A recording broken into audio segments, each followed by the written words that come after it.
Good afternoon. I'm Catherine Hambleton with NASA's Office of Communications. After waving off a launch attempt on Monday, August 29th for the Artemis 1 mission, teams have been analyzing the data and discussing options to determine the next steps. Artemis 1 is a flight test to launch NASA's new rocket, the Space Launch System, and to send an uncrewed Orion spacecraft around the moon and thoroughly test the spacecraft systems before missions with crew. Here to talk with us about yesterday's operations and the path forward are Mike Serafin, Artemis 1 mission manager from NASA headquarters, John Honeycutt, manager of the Space Launch System program from Marshall Space Flight Center, Charlie Blackwell-Thompson, Artemis launch director from the Exploration Ground Systems program at NASA's Kennedy Space Center, and Mark Berger, launch weather officer with the U.S. Space Force's 45th Weather Squadron. We'll have a few opening remarks from each of our speakers, and then we'll take questions from reporters on the phone line. Reporters can enter *1 on the phone to be entered into the queue at any time. First, we will hear from Mike Serafin. Mike? Okay. Well, good afternoon. Thank you for joining us and for continuing to follow our mission and our program.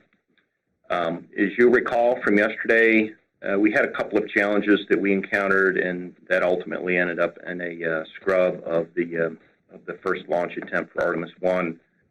The day began with some weather challenges that delayed the start of tanking, and then once we got into the cryogenic loading of the vehicle, we encountered a leak at the tail service mast umbilical on the hydrogen side at the 8-inch quick disconnect.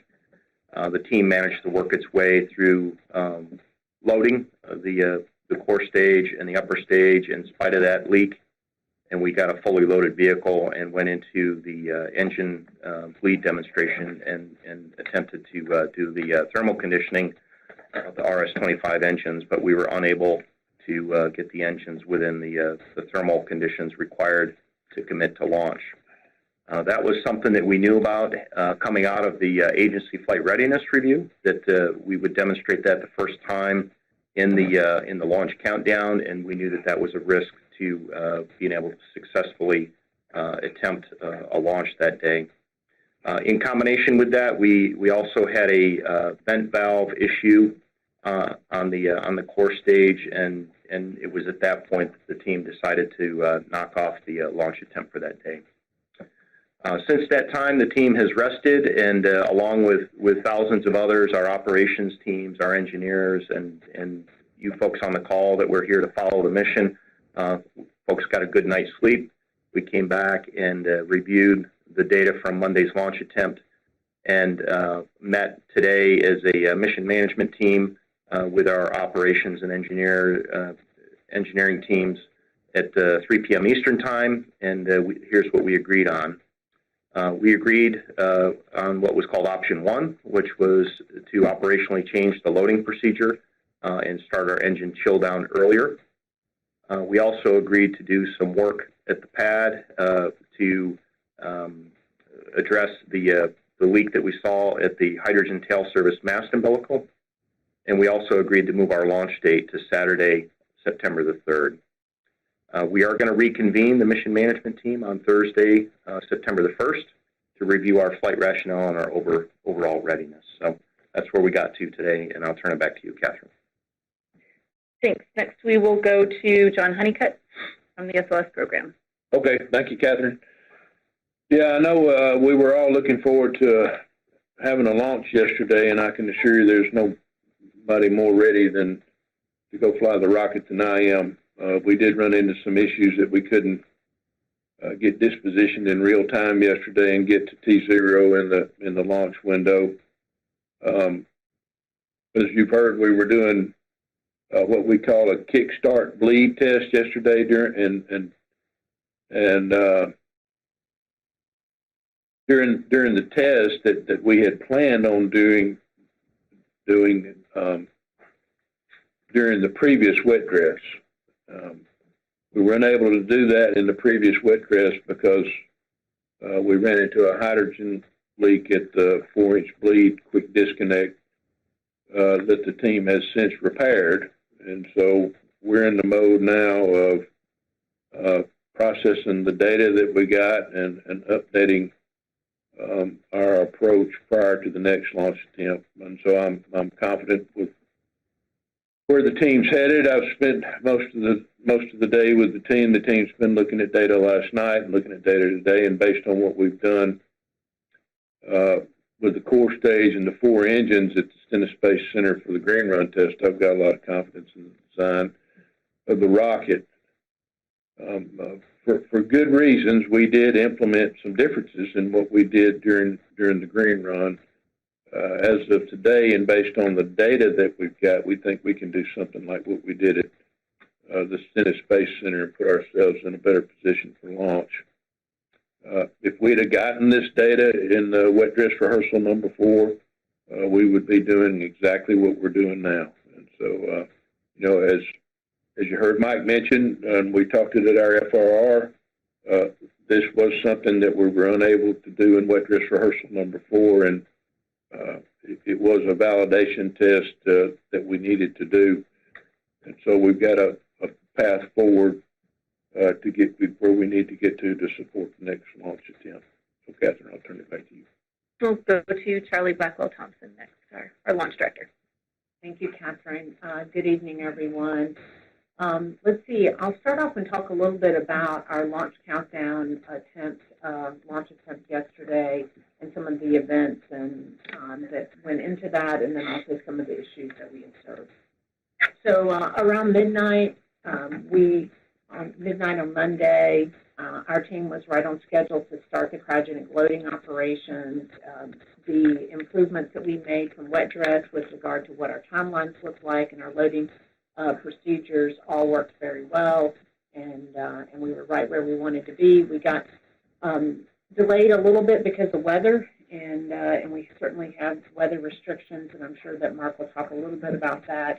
But we were delayed for about an hour from our tanking operations.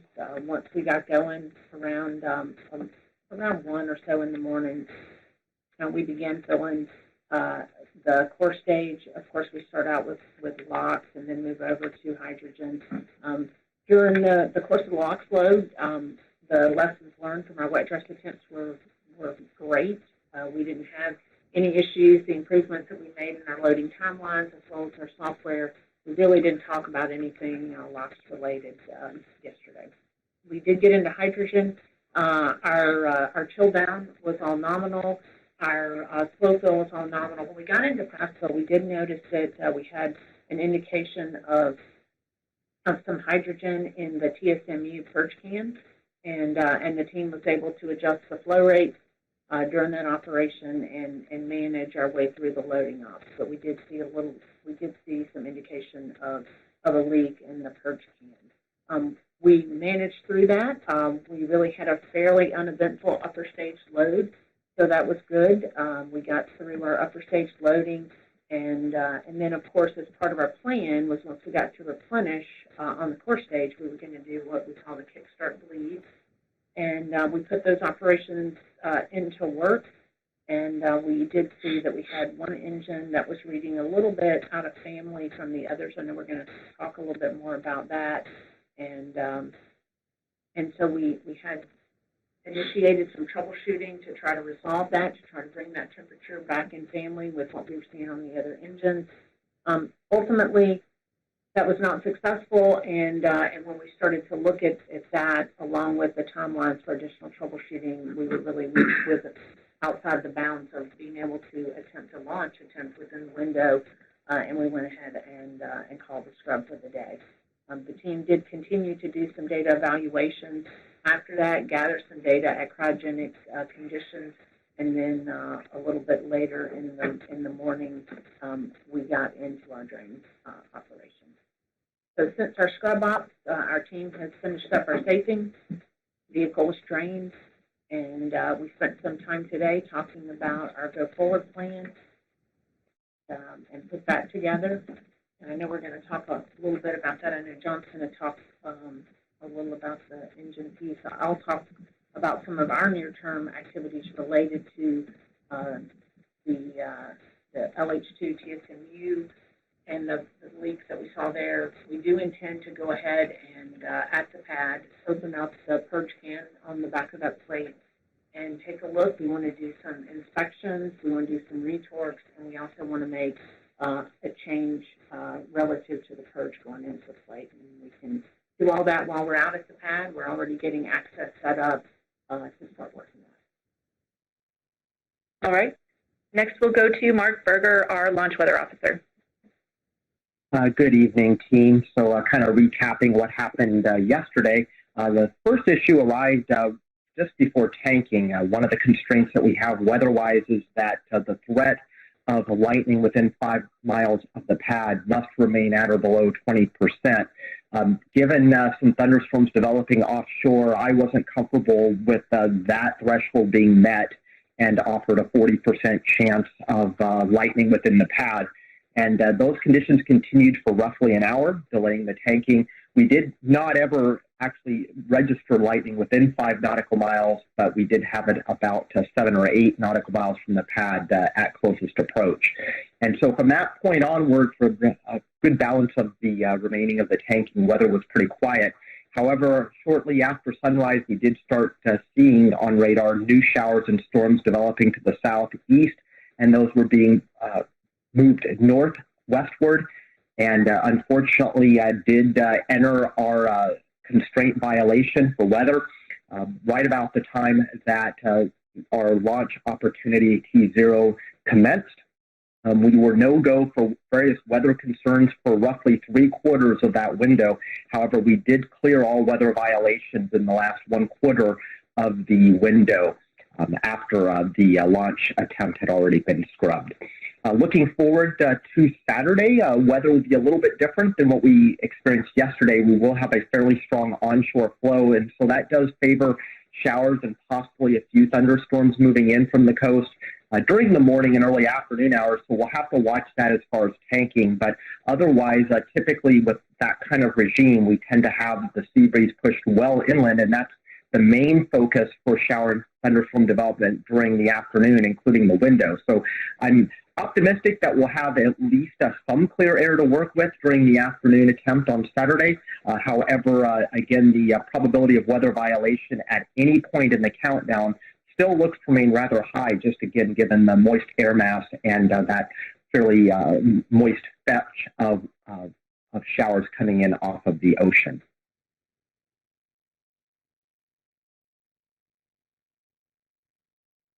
Thank you. We'll now go to questions from reporters on the phone. Once again, please press *1 to join the queue. You can press *2 if your question is answered or you want to be removed from the queue. Please do state your name and to whom your question is directed, as well as your affiliation. And we do have quite a few questions in the queue, so we please ask that you stick to one question so that we can get to as many questions as possible. So first up, we'll have Marcia Dunn from Associated Press. Yes, hi. Can you hear me? Yes, thank you. Yes, for John, please. You mentioned that you repaired the 4-inch quick disconnect. That it sounds like there was a 4-inch quick disconnect that was preventing the chill down of engine 3. Is that the one you're referring to that was repaired, and what was wrong with it, and how did you fix it? Thanks. Yeah, so I will say yes, and that did occur during wet dress number 4, and that's what the reason I referred to that is we wanted to get this engine bleed kickstart test done during wet dress number 4. That is, we do need the 4-inch QD, which does tie into the vehicle hydrogen bleed system in order to do the test. We did have that leak. We violated some requirements, and Charlie and her team worked through that, and then we worked through the repairs. Charlie, your folks did most of the work on the repair. You want to talk about that? Well, on the 4-inch, we actually went in, if you recall, and we changed seals. We did the inspections, and I will say that yesterday we had that. When we go into Kickstart, we utilize that interface, and that interface was tight yesterday. Yep. So the work that we did after wet dress 4 to fix that was successful. Yes. Thank you. Our next question is from Bill Harwood of CBS News. Yeah, thank you very much, guys. You told us you're going to change some procedures, but you haven't told us what you're going to do. Can you please walk us through the chill down process? In other words, my understanding is this is a pressure-fed system on the hydrogen side. You don't have pumps like you did on the shuttle. I've heard that the line going to engine 3 is longer than the others. I'm wondering if that's true. And how do you know you're getting liquid at the engine and it hasn't turned to gas?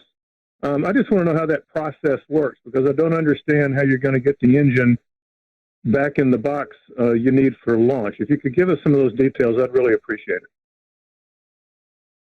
Yeah, Bill, good question. I'll try to outline that, and Charlie will probably have to help me out a little bit.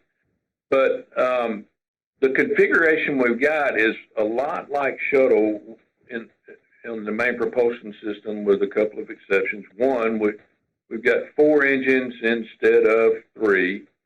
And then on the shuttle system, we had each leg of the hydrogen feed system in the shuttle going to those 3 engines on the shuttle had a recirculation system in it.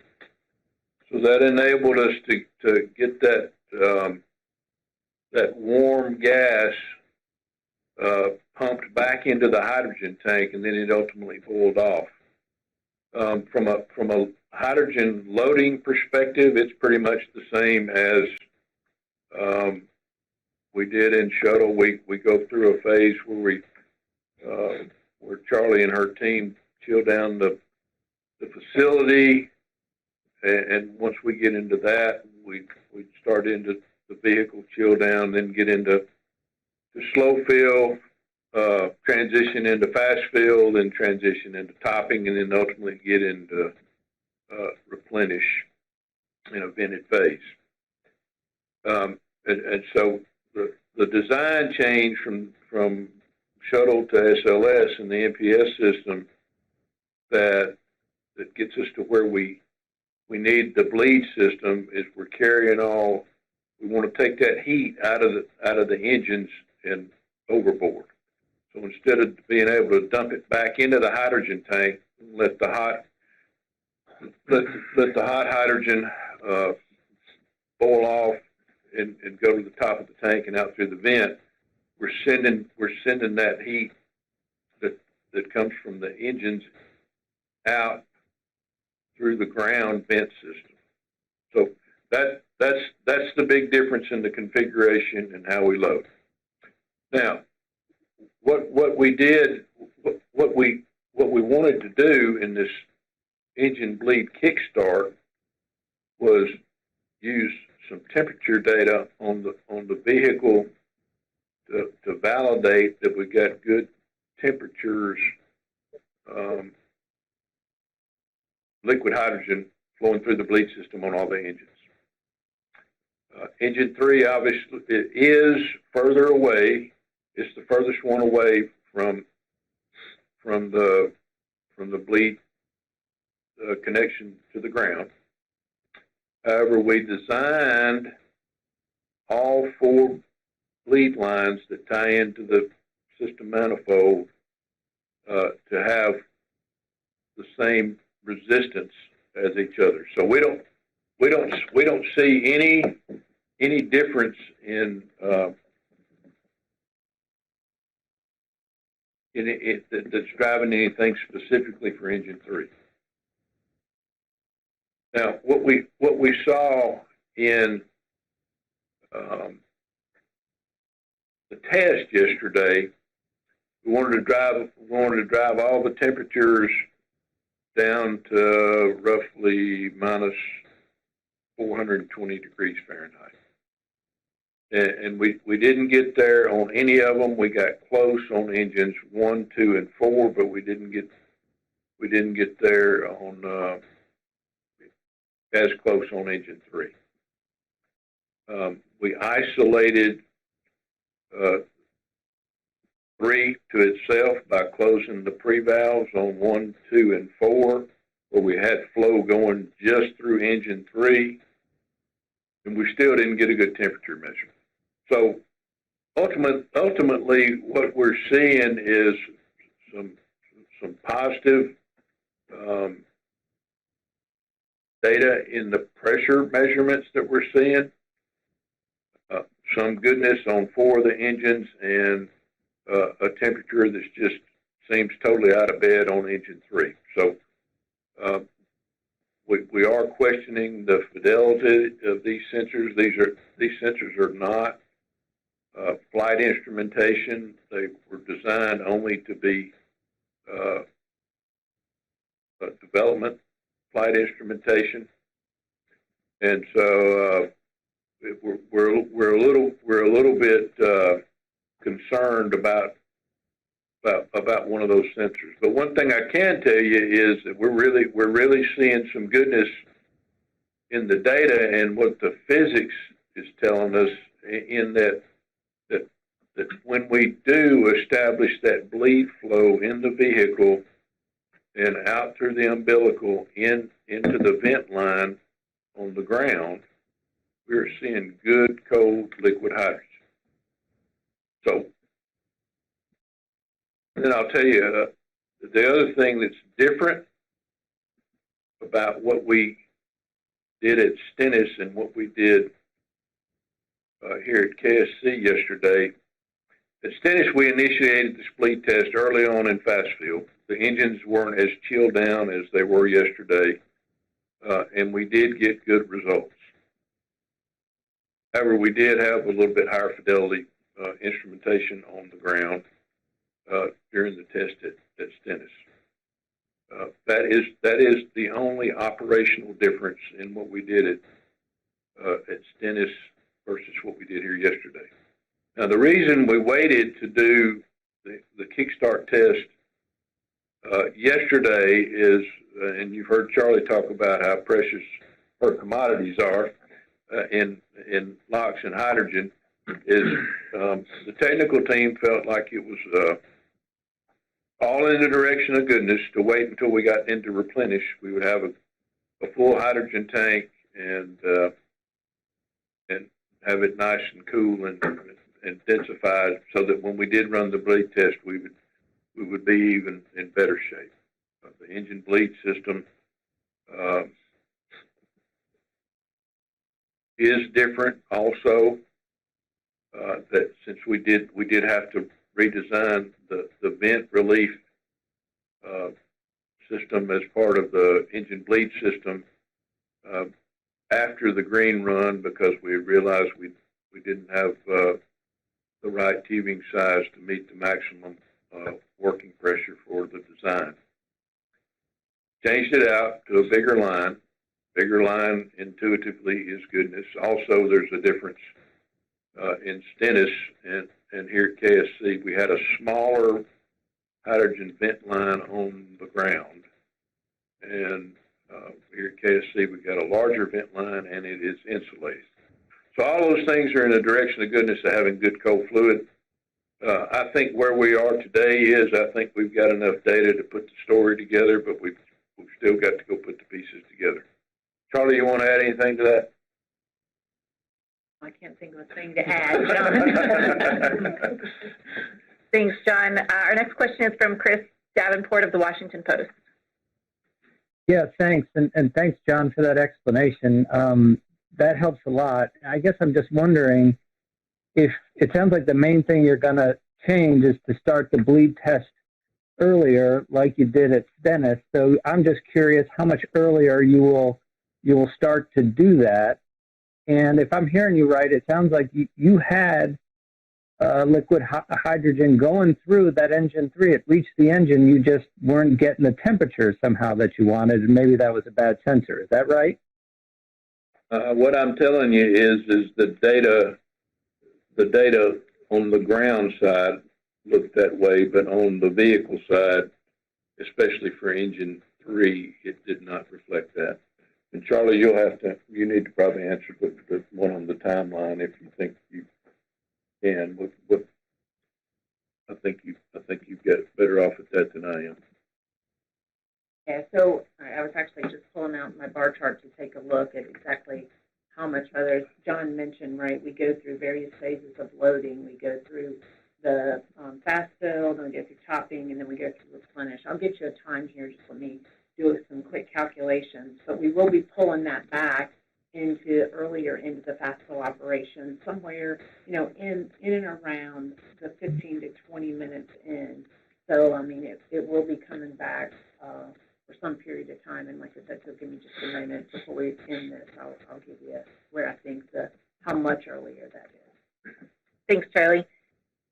We'll go ahead and take our next question from Kenneth Chang of the New York Times. Hi, thank you. This is for John and Charlie. It sounds like one strong possibility is that it's a bad sensor, which suggests you might get the exact same readings on Saturday. Do you have rationale for going forward with launch? Or how do you decide whether to go forward with launch if you believe that it's a bad sensor and everything's actually good? Yeah, so based on what I've heard from the technical team today, what we need to do is continue to pour over the data and polish up our plan on putting the flight rationale together. I think we've got enough data to do that, but we'll have to let the data guide us.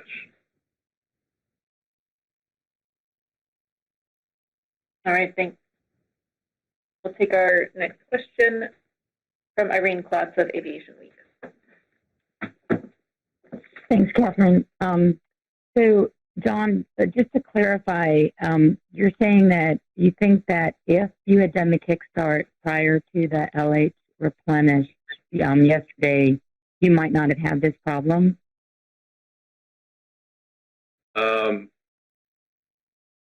I guess no, Irene, what I'm saying is the only thing that I know to change to replicate the success we had at Stennis is moving the test earlier in the timeline and changing a couple of variables. One, the timeline. Two, the engines will be around ambient temperature. And we did see that work at Stennis. Thanks. And I don't know if I missed this, but did we actually get a percentage of the weather for a launch attempt on Saturday? Hi, this is Mark. So right now it looks like the probability of a weather violation during the count will be somewhere in the neighborhood of 60%. And while that is a fairly high number, the reality is with this kind of onshore flow, typically these showers are quite sporadic as they reach the coast. So while I would expect us in all likelihood to have at least some threat of a violation during that 2-hour window, we have 2 hours to work with, and these showers tend to have quite a bit of real estate between them. So I still think we have a pretty good opportunity weather-wise to launch on Saturday. Thank you, Mark. Our next question is from Nell Greenfield-Boyce of NPR. Hey, can you all hear me? Yes. Okay, sorry to belabor this. I just want to make sure I totally understand. So it sounds like you can't see or think of anything physically different about Engine 3 that would explain why it didn't chill down the way you expected and the way you all had seen at Stennis. And the sensors you have on the ground make you think there is liquid fuel coming through. And so you think it might just be a dodgy sensor. And so you're going to start doing this earlier in the countdown next time. And you may decide that if things look good, you might go ahead with the launch. But right now you don't know that yet, and you're thinking about it. Is that accurate enough? You got it pretty much, with one exception, is we will have a plan for a no, rather than us sitting around and scratching our heads, was it good enough or not? And so that's what we got to finish. We got to continue pouring over the data. We got to put the flight rationale together, anticipating that we're not going to get any better results on that Engine 3 lead temp sensor. And I guess I would probably add, this is Charlie, that, one of the things that we've talked about over the course of since yesterday is, it makes sense to us as a team to replicate what we saw work at Stennis. And so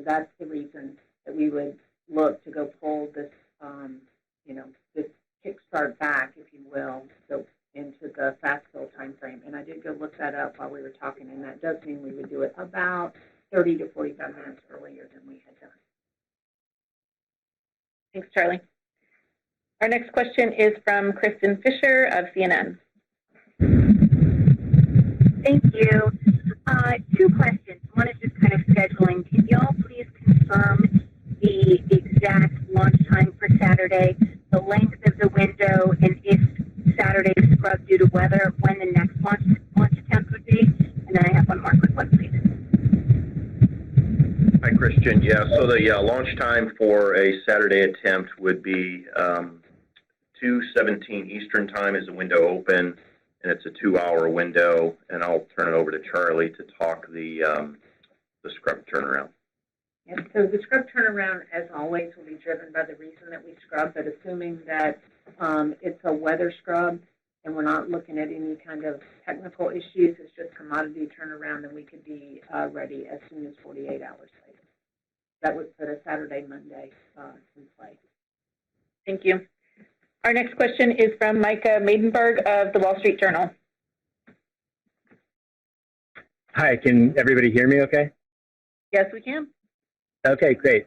I don't know if this is for Mike or for John or for Charlie, but just given some of the unknowns and some of the work you're still doing, what are the risks of kind of moving forward? You talked about option 1, but is it the most risky one versus just simply rolling it back and looking at everything in the controlled facility, the VAB? Thanks.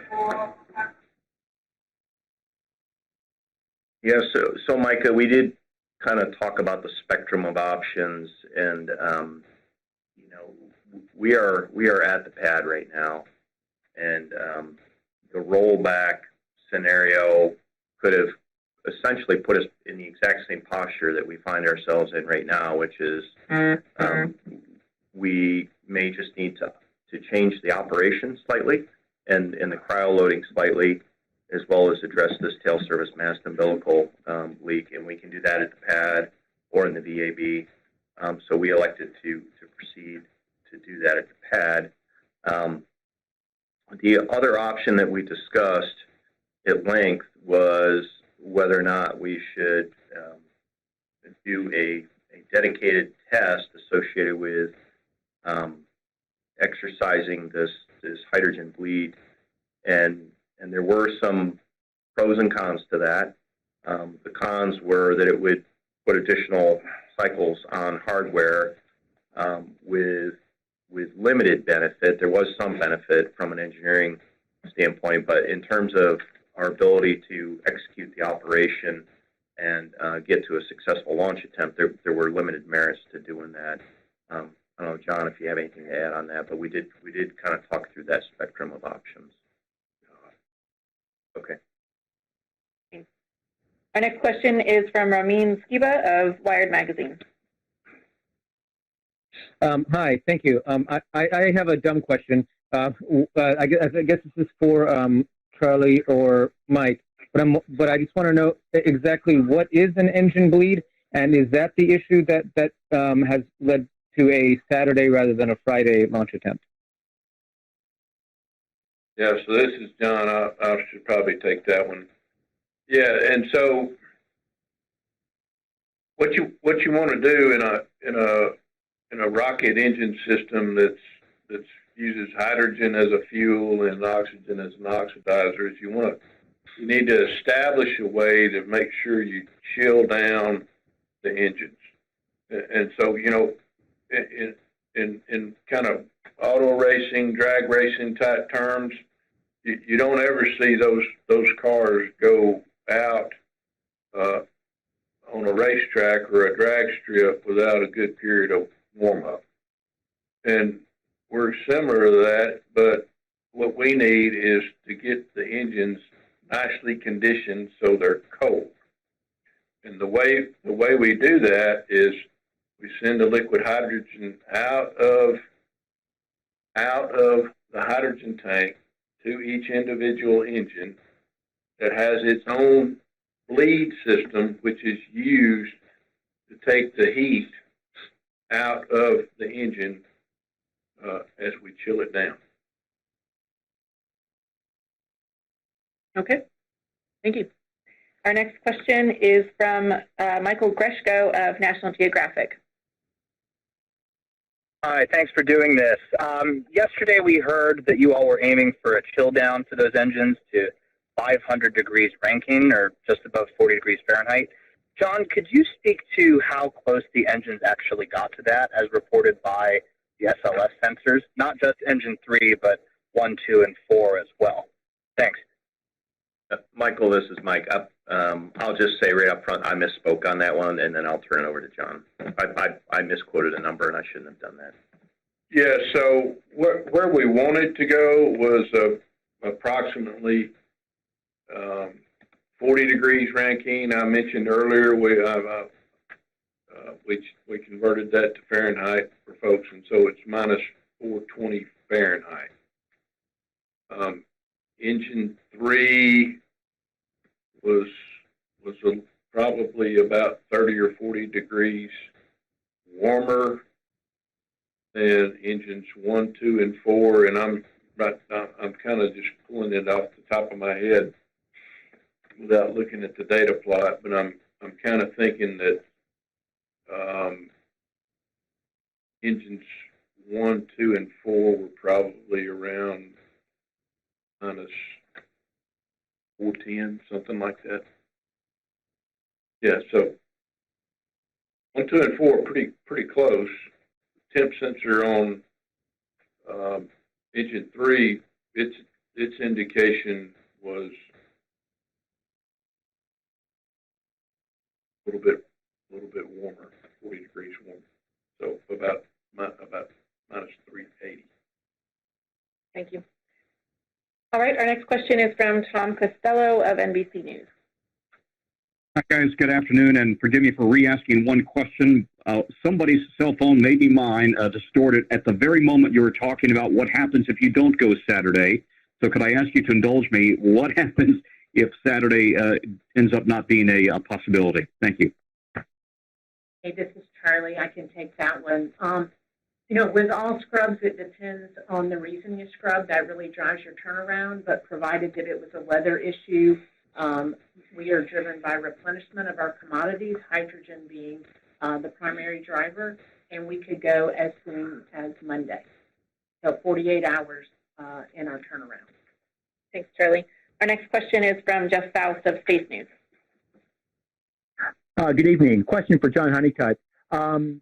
Is there any history of temperature sensors malfunctioning in a way that they're off by 30 or 40 degrees versus simply not operating at all? And when were the last time these sensors calibrated and checked? Thanks. As far as calibration and checked, I'm pretty sure that we didn't do it anymore after it left the factory. So it's been quite a bit ago. As far as just history on sensors, over the course of my career, I have seen many sensors on launch vehicles be erratic and work and not work and go out of calibration. So it's not terribly unusual. Thanks, John. Our next question is from David Curley of the Discovery Channel. Thanks very much. What are the margins? If you were at 410 on 1, 2, and 4, is that good enough? And do I understand correctly, by starting this earlier, why would you know if the sensor is malfunctioning? Will your flight plan just say if we're seeing it come out on the ground side at a cold enough temperature that we feel confident that it is a sensor? Yes, I've shared with you what I know so far, but also I'll remind you again that the team is in the middle of pouring through the data and building the flight rationale. So I don't have that just yet, but I do expect us to be able to get there. All right, thank you. Our next question is from Jasmine Julmis of WPBS.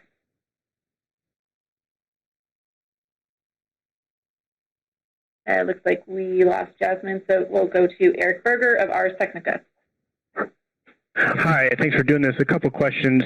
First of all, for Mike, would you characterize this as a wet dress with a possible attempt at launch, or is this a full-fledged launch attempt? And I just would love to hear your confidence in sort of reaching, T-minus 0. And then for John, I'm sorry to belabor this, but, when you talk about flight rationale, does that effectively mean you're inferring the temperature of engine number 3 from other data such as pressure readings or ground-based sensors? I'm just trying to understand, what's going to give you the confidence you need in engine 3's temperature. Thanks. Yeah, Eric, we are going to try to launch on the 3rd. And, coming into this prior attempt, yesterday's attempt, we said that if we couldn't thermally condition the engines, we're not going to launch. And that's the same posture that we're going into Saturday on. I don't see it as any different. Yeah, Eric, I understand your question, and I'm in the middle of, and the team's in the middle of a big data exercise and an analysis exercise. I think,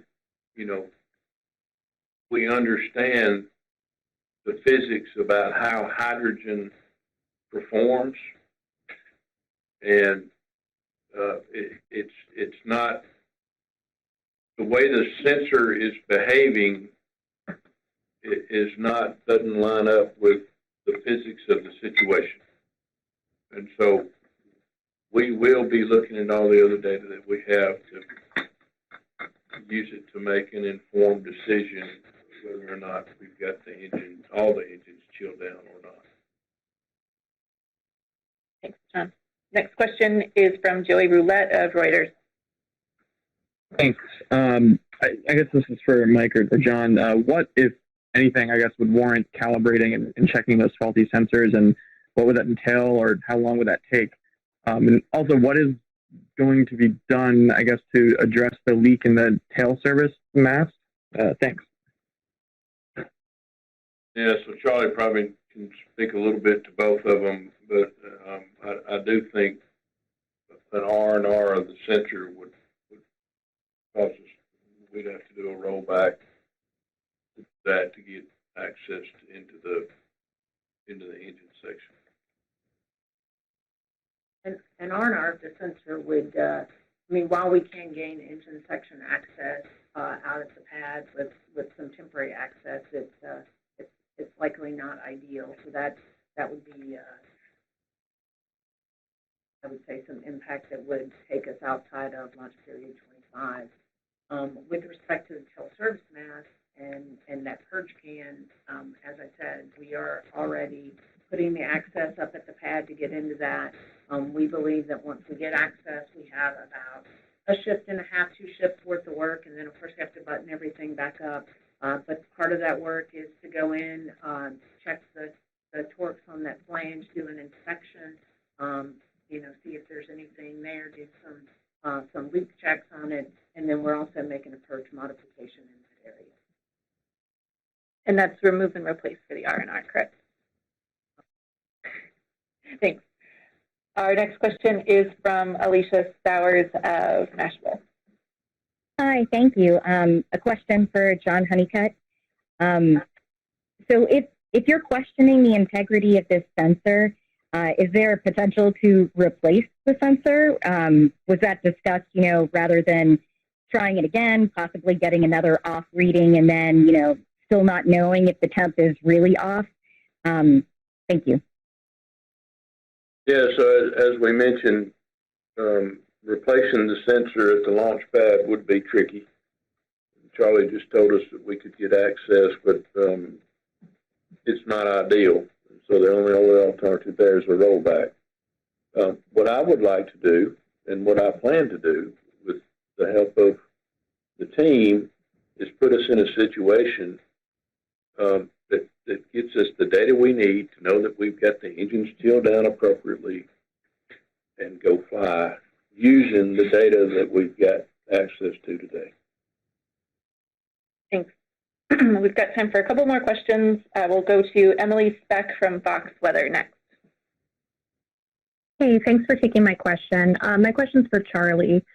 So with the weather delays and technical issues, it sounds like there just was not enough time in the countdown on Monday. On Saturday with this new plan, how confident are you that there will be enough time to work through any issues that might pop up? Well, it depends really on the issues that pop up. So that's really tough to say. You know, what held us up on our attempt on Monday was the fact that we got a late start due to weather. And so then we, you know, our tanking timeline pushed into the window, and then we had a technical problem that to resolve that technical problem required more time than what we had in the window remaining. So it really all depends on, you know, when we have a weather issue. If we got started tanking on time and the weather wasn't an issue at tanking, then certainly, you know, we would have the balance of the window, which is expected to be about 2 hours to resolve that. But it's tough to speculate because it all depends upon, you know, when we get the weather issues and what that impacts. Thanks, Charlie. Our next question is from Gina Sinceri of ABC News. I'm not sure who this question is for, but these engines flew on space shuttles. Are you expecting different performance from them on SLS from the shuttle? I'm just kind of trying to figure that one out. Expecting similar performance. We're running them at a little bit higher power level, but expecting similar performance. Thanks, John. Our next question is from Chris Gapehart of NASA Spaceflight. Hi, thanks so much. A couple of questions for Charlie. One, I haven't heard anyone talk about the vent valve, the intertank vent valve that malfunctioned yesterday and prevented you from pressurizing the hydrogen tank. What's the status of that, and how confident are you that it will work on Saturday, and if it does close, that it will stay closed after it leaves the pad to maintain that pressure during flight? And also to this engine issue, how do you essentially, if you get into Saturday and you see the same temperature issues on engine 3, how do you essentially mask that from the ground launch sequencer and the ALS and the main engine controller so that they don't freak out when they go to light the engines and trip and abort after the engines start? Thank you. Okay, so I'm going to start out, and then I'll have John Honeycutt add in here anything that I may miss. So when we talk about the issue, what I like to refer to as upstairs, right, the leaks that we saw, I want to be really clear. We didn't have an issue with the vent valve, right? We had an issue with the intertank vent QD seal, right? So we have on that umbilical, we have a hydrogen vent up there, and it was in that cavity. So not totally unlike maybe what we saw in the TSMU. So we detected that we had a leak. Keep in mind the configuration that we were in. We had that area had gotten really warm just based on the configuration of the tank at the time. So when we got into some of our troubleshooting and we decided that we were ready to change configuration, it was very warm, and then you hit it with a very dynamic event. And so we believe that that was part of what we have historically seen on shuttle and on this vehicle, that one of the things that can happen is that you can see some performance differences in your QD as you warm them up and as you get them cold.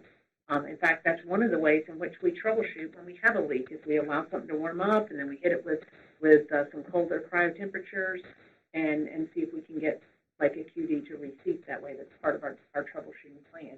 So we had it sitting there. It was very warm. And then as we got into the follow-on operations, we hit it with a very dynamic event, hit it with some very cold temperatures, and that's when we actually detected the leak. So we're pretty confident that it has to do with the fact that we were a very saturated tank at a higher pressure. And so what we also saw is after we got into some of our later operations and we started to see the pressures change, that leak went away. And so we believe that it was very reflective of where we were at the time, and we don't expect to see that on our next launch attempt. And let's see, the other question I think was on. Oh yeah, the temperature. So I want to talk a little bit about I know John talked about what his team is off doing. You know, we have on this bleed interface, we have a temperature that we look at for each of the 4 engines, and that's the one that John talked about.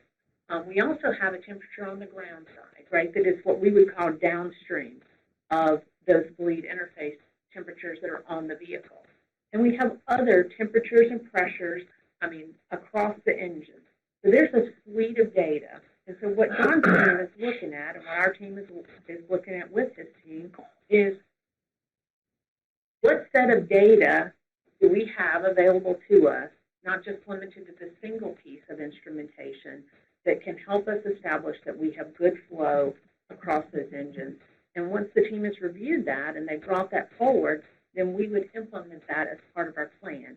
It could be the same plan that we had on Monday. It could be a different plan. But we would go through, we would review that, we would practice that, and really it will all be data-driven. The team's looking at the data.